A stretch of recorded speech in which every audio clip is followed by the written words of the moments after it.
नमस्कार सभी मित्रों को, माँ प्रेम मीरा का प्रणाम और बहुत बहुत नमस्कार। अ, मैं आज आपसे रूबरू हुई हूँ, इसलिए उसका कारण है कि लगभग 28 साल से मैं ओशो जगत में हूँ और मैंने ओशो से संन्यास दीक्षा ली और उसके बाद मैंने फैसिलिटेशन की ट्रेनिंग ली। मैं मेडिटेशन फैसिलिटेटर हूँ ओशो इंटरनेशनल कम्युन पुणे से। तो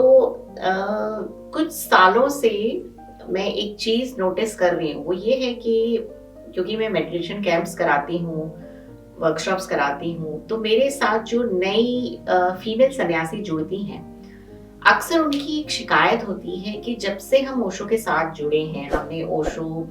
के ग्रुप्स में हम लोग एक्टिव हुए हैं, चाहे वो फेसबुक का हो, चाहे वो व्हाट्सएप का हो, या फिर हम उनके कैंप्स में आना स्टार्ट किया है, तो क्या उनके साथ जो प्रॉब्लम्स हैं मैं उस बारे में आपसे आज डिस्कस करना चाहती हूँ, क्योंकि मुझे एक ये बहुत ही गंभीर प्रॉब्लम लगती है महिलाओं के लिए।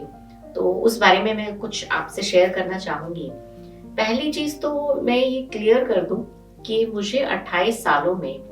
मैं भी एक महिला हूँ और मैं भी ओशो जगत में आती जाती हूँ, तो मुझे कभी ऐसा असुरक्षा का भाव अपने ओशो जगत में नहीं लगा कि जैसे जो हमारे आश्रम है कि वहां पर कि कोई महिलाओं के लिए कोई ऐसा है कि जी महिलाएं वहां पे सेफ नहीं है। हाँ, कुछ मैंने देखा है मनचले लोग या फिर समाज में मैं कहूंगी ऐसे दमित विचारों के लोग सोचते हैं शायद ओशो में ना बहुत कुछ ओपननेस है और शायद ओशो जो है एक सेक्स गुरु है और वहां पर आपको इजीली महिलाएं अवेलेबल हो जाएंगी। ये सोच करके ऐसी मानसिकता से बहुत लोग मैंने देखा है आते हैं, हमारे कैंप्स में भी आते हैं, हमारे आश्रमों में भी आते हैं। तो होता क्या है कि इस तरह से वो उनका जो एक ओशो को लेकर के एक मिसकंसेप्शन है, क्योंकि उन्होंने ओशो को पढ़ा तो है नहीं, उनको मालूम तो है नहीं, तो वो बस इस चीज से आगे निकल ही नहीं पाते। तो उससे एक तो उनकी स्पिरिचुअल ग्रोथ रुक जाती है, क्योंकि वो यही समझ करके वो सोचते हैं शायद ये कोई डेटिंग क्लब में आ गए हैं, ग्रुप्स को समझते हैं शायद ये टिंडर है, तो मुंह उठा के वो किसी को भी व्हाट्सएप पे बातें करना शुरू कर देंगे या उनका नाम बिना मतलब किसी की निजता का ध्यान रखते हुए कुछ भी शुरू कर देते हैं। तो उससे क्या होता है, महिलाएं डर जाती हैं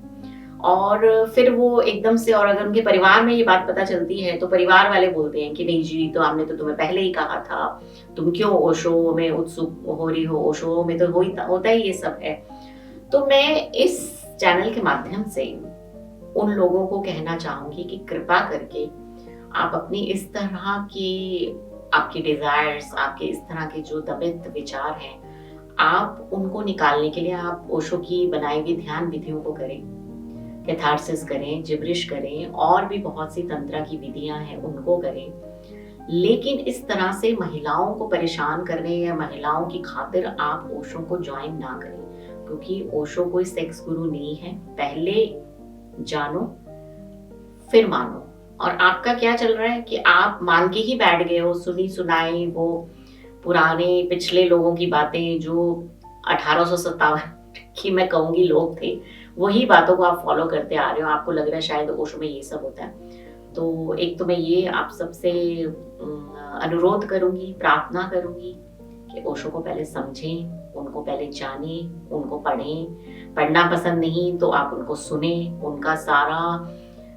डिस्कोर्स, वीडियोस, ऑडियो सब इंटरनेट पे अवेलेबल है, वेबसाइट्स पे अवेलेबल है। और यूं महिलाओं को असुरक्षा का भावना ना दें। धन्यवाद।